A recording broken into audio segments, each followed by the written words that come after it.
সালাতুত তাওবাহ। রাসূলুল্লাহ সাল্লাল্লাহু আলাইহি ওয়াসাল্লাম বলেছেন, আমার যে উম্মত গুনাহ করে ফেলে, এরপরে উত্তমভাবে ওযু করে 2 রাকাত নামাজ আদায় করে এবং আল্লাহর কাছে ইস্তেগফার করে নামাজ শেষ করার আগে আল্লাহ তার গুনাহকে মাফ করে দিলেন। এটাকে সালাতুত তাওবাহ। সালাতুত তাওবাহ আলাদা কোনো স্টাইলে পড়া লাগবে না, নরমাল 2 রাকাত নামাজ, শুধু এই নিয়তে যে আল্লাহ আমার গুনাহটাকে মাফ করে দেবেন। বুঝতে পেরেছেন? এরকম বিভিন্ন ফজিলতপূর্ণ ইবাদত আসলে আমরা খেয়াল করি না। আমাদের নবী সাল্লাল্লাহু আলাইহি ওয়াসাল্লাম প্রত্যেকটা জিনিসের জন্য আমাদেরকে আমল শিখিয়ে গেছেন। মানে আল্লাহর রাসূল চেয়েছেন আমার উম্মত হবে যাকে বলে অনেক কি বলবো সুপুরুষ উম্মত, মানুষের কাছে হাত পাতবে না, হাত পাতবে আল্লাহর কাছে। প্রত্যেকটা জিনিসের জন্য হাত পাতবে কার কাছে? আল্লাহর কাছে। আল্লাহ রাসূল চেয়েছেন আমার উম্মত হবে ব্যক্তিত্ববান।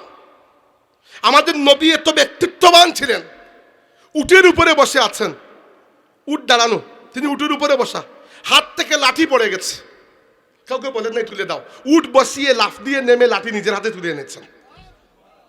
মানুষের কাছে কিছু চান